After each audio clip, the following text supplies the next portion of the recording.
Fue solo hace algunas semanas que los bultos de paja empezaban a alejarse de la casa. Cada mañana cuando despertaba, cada bulto se movía a algunos metros del lugar donde se encontraban. Asumía que eran bromistas con cierta capacidad intelectual y métodos de diversión limitados, así que lo ignoré. En pocos días, los bultos empezaban a alejarse hacia los límites de la granja. Estaba fastidiado del jueguito para ese entonces y decidí colocarlos en su lugar. Me tomó una tediosa hora ponerlos de nuevo en su lugar, cerca de la casa, y para ese entonces estaba listo para romperle el cuello a cualquier idiota que decidiera infortunarme de tal manera. A la mañana siguiente, encontré a todos mis caballos decapitados. El olor fue lo que me despertó. Cada uno de ellos acostado de lado dentro de su establo. No había señales de las cabezas. Pasé el resto del día limpiando el desastre y enterrando los restos. Fue entonces, cuando noté que los bultos de paja habían regresado a sus posiciones del día anterior, esparcidos a los lejos, en los campos. Esta vez, los dejé en donde los encontré, resignado, sin darles mayor importancia a ellos sino a mis caballos. Sin duda, quien lo había hecho debía pagar por tal aberración. Esa noche, me senté en el porche con mi escopeta en mano, y una taza de café en la tabla a mi lado. Me senté por horas, fijando mis ojos en el campo para tratar de encontrar al tipo que movía mis bultos de paja. Finalmente, empecé a quedarme dormido y me hubiese quedado dormido, a no ser porque en el momento en que mis ojos empezaban a cerrarse, escuché a los árboles del bosque cercano agitarse y estremecerse. Me levanté, con el corazón latiendo fuertemente. Caminé, con mi escopeta al frente. Tenía que atrapar al bastardo. Esperé ansiosamente por cualquier persona que se acercara lo suficiente para sorprenderme o para yo sorprenderlo a él. Fue entonces cuando algo se me acercó lo suficiente para poder yo distinguir su silueta en la oscuridad. La cosa que acechaba en los bosques cercanos a mi granja, parecía no notar que yo estaba sentado cerca. Parecía acechar, encorvada con la postura de un ladrón de carteras. De no ser porque, aún encorvada, tenía unos 4 metros de alto, parecería frágil. Los delgados brazos y piernas, su pecho emancipado, me recordaban a un animal muriendo de hambre. Sin embargo, esta cosa era increíblemente fuerte, pues vi cómo cargaba un bulto de paja bajo cada uno de sus brazos con facilidad, y lo acomodaba con cuidado a lo lejos. La observé trabajar, moviendo cada uno de los bultos con cuidado. De vez en cuando se desencordaba para buscar por más bultos en el campo, antes de ajustar el bulto en el que trabajaba. Antes de que decidiera retirarme, noté que miraba a mi casa. Sentí sus ojos barrerme en la oscuridad, pero no estoy seguro de que me haya visto. Entonces, esa cosa giró sigilosamente y regresó por donde vino, a la oscuridad de los bosques. Me tomó una hora antes de recuperar el valor para osar mover apenas un músculo nuevamente. Me metí a mi casa después de un tiempo, pero no dormí en esa noche. Fue solo hasta que el sol salió, que me atreví a poner un pie fuera de mi porche hacia los campos. Los bultos de paja estaban donde los había dejado, esa cosa. Sin embargo, noté que esta vez no los había movido tan lejos como las noches anteriores. Parecían marcar una especie de línea. Y mientras caminaba alrededor de la casa, vi que formaban un distintivo círculo alrededor de mi casa, conmigo en el centro. Me di cuenta que los bultos estaban formando una especie de frontera, como si esa cosa estuviera enviándome un mensaje. Pude dormir un poco esa noche, y solo porque estaba agotado. La siguiente mañana, no hubo movimiento de los bultos.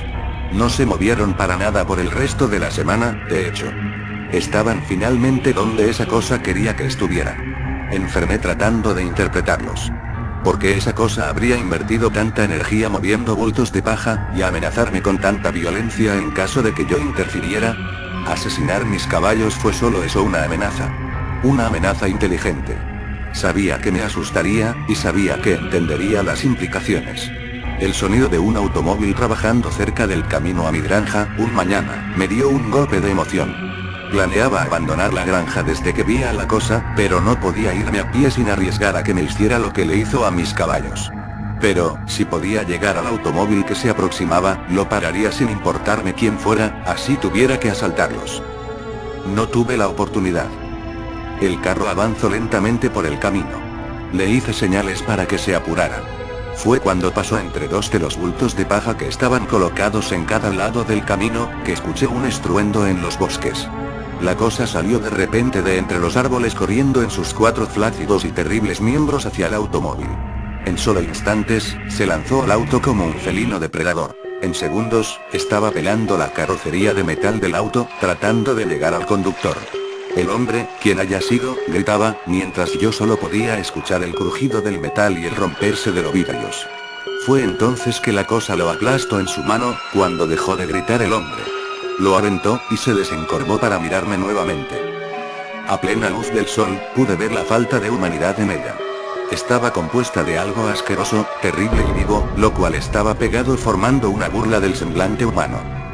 La cosa se regresó a los bosques, y yo no logré moverme, había presenciado algo que no pensaba hasta hace poco poder repetir, no podía quitar mis ojos del lugar donde mis esperanzas sucumbieron. Mis ojos miraban a donde se encontraba el auto, con la máquina todavía trabajando, entre los dos bultos de paja. De repente, entendí. El mensaje era claro. Soy el prisionero de esta cosa. Y no se me permiten visitas. Nada podrá cruzar las fronteras que me impuso. Estoy atrapado aquí, por lo que acecha en los campos. Y no me pide nada excepto, que no puedo marcharme de aquí. Es su capricho, yo soy lo que quiere. Aún así, no creo soportar ser el canario de esa cosa. He pensado mucho en los últimos días, desde que vi cómo aplastaba a ese hombre. Si cruzo la frontera de bultos de paja, probablemente me hará lo mismo. Aplastará mi cráneo antes de que pueda poner mis manos para protegerme. Después encontrar a una nueva mascota que pueda quedarse quieta sabiendo que esa cosa está esperando afuera, observándola con esos grandes y brillantes ojos, pero yo no puedo. Hola, mi nombre es Luciano Arano, esta historia pasó realmente, yo la viví.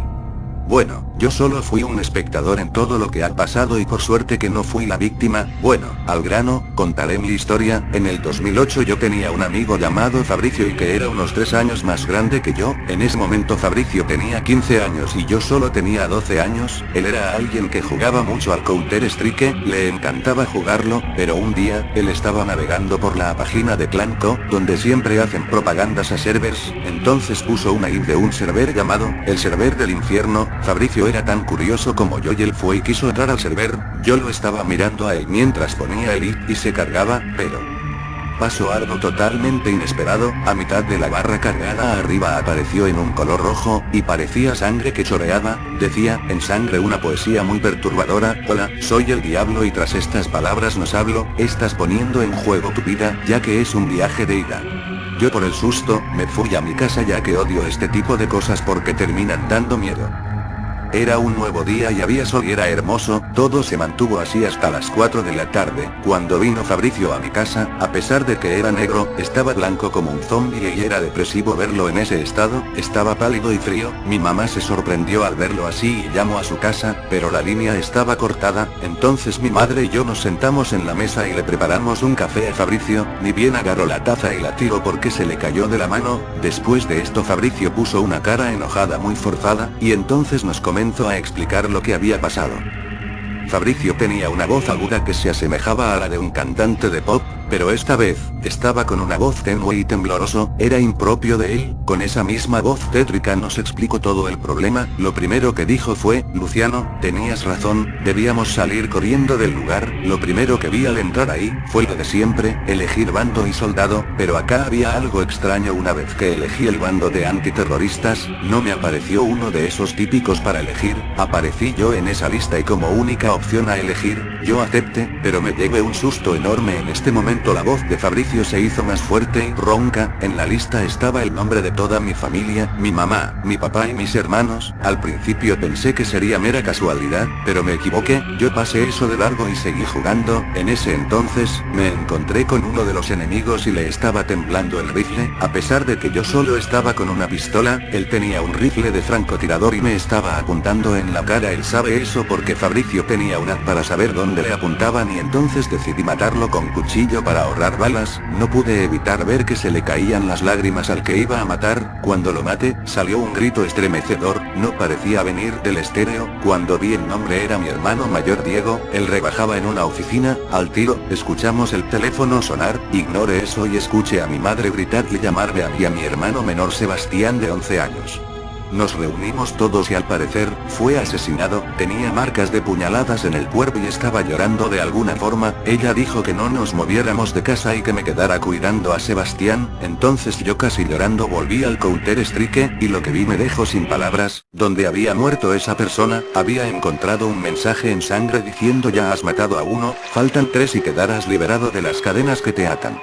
Yo no entendí y seguí jugando, pero entonces me aparecieron 2 terroristas en el Counter-Strike, como antes, no me dispararon. Escuché que se abrió la puerta, y era mi padre, quien venía del trabajo feliz como de costumbre, venía con una sonrisa en su rostro, nos saludó a mí y a mi hermano, y como él era fan del Counter-Strike como nosotros, se sentó a ver cómo jugaba. Entonces, Fabricio disparó sobre uno de los terroristas, lo mató de un tiro en la pierna, pero decía que no murió por el disparo. Un lamento muy agudo cubrió la habitación, y nos entró a los 3 un escalofrío enorme. Mi padre era más cagón que mi hermano de 11 años, pero él dijo: no le hagas caso, seguí jugando. Entonces, disparé en la cabeza al terrorista que quedaba, y mi padre cayó de su silla. Cuando mi hermano y yo levantamos a mi padre, notamos que tenía un agujero en la cabeza. Mi hermano estalló en lágrimas al notar esto y yo vomité del asco que me dio esa imagen. Lloré de tristeza por la muerte de mi padre, pero cuando iba a llamar a la policía, pasó algo curioso. La policía nos llamó a nosotros y nos informó que nuestra madre murió en su auto. Al parecer le pasó algo en la pierna y perdió el control del auto, saliendo así de la autopista. Fabricio era perspicaz, por lo cual se dio cuenta que por lo que dijo ese mensaje, la única manera de terminar esto, era terminar las ataduras y salir del sueño, al menos eso pensó. Pero cuando fue a buscar a Sebastián, el último terrorista, resulta que en el extremo superior derecho apareció el icono de suicidio. Entonces dejó de escuchar el llanto de su hermanito, se dio vuelta tembloroso y lo que vio, fue horrendo. Vio a su hermano degollado por una tijera en sus manos y otra insertada en la garganta, pero no se puso mal, de hecho, se alegró y empezó a reír a carcajadas. Según me contó, él pensaba de que al morir todos, en la siguiente partida resucitarían como es de costumbre en el Counter-Strike, pero lo que vio lo dejó helado. Vio que donde decía terrorista, la lista de nombres estaba en gris, como si fueran espectadores. Entonces se sentó y encontró a todo el bando enemigo junto, y leyó cuando hablaban. Diego decía: ¿por qué me mataste, hermano? ¿Qué te hice para que me hicieras eso? El personaje salió de la lista. Mi madre decía: debí haberte prohibido ese juego, ahora sos un asesino, no sos más mi hijo. El padre nunca me lo imaginé, y yo, tembloroso, estaba preparado para leer la última oración, pero me sorprendí de lo que pasó. Hablo por el estéreo, como si tuviera un micrófono, y con la misma voz de pito de mi hermano dijo: estamos con vos, y vamos a vengarnos, te mantendremos en esta casa y si te vas te matamos. Y entonces Fabricio cerró los ojos y nos dejó de contar. Mi madre estaba pálida como una hoja, y se alarmó al ver a Fabricio cerrar los ojos, estalló en lágrimas. Fabricio levantó la mirada, y empezó a llorar sangre, y dijo: me liberaré de esas ataduras. Yo conocía bien a Fabricio y sé lo que iba a hacer. Entonces salté de la mesa, pero como él era 3 años más grande que yo, me dio un puñetazo en la panza y caí al piso, y esta vez lloraba y gritaba diciendo: voy a terminar esto, no juegues más al Counter-Strike, y se mató con los utensilios de la cocina. Se clavó un tenedor en un ojo y como no encontraba los cuchillos, él muy desesperado por el dolor y seguía clavándose los tenedores, y como vio que no moría, agarró una cuchara y se empezó a golpear la garganta hasta abrírsela. Mi madre estaba llorando asustada y yo no podía respirar de ese puñetazo. Vi a un amigo morir como si nada, y no lo pude ayudar. Mi padre al ver esto llamó a la policía, pero él había llegado 10 minutos tarde. Pasaron 2 años después de esto y ahora tengo 14 al igual que Rockerito Geroeste. Yo les aseguro, esta historia es real.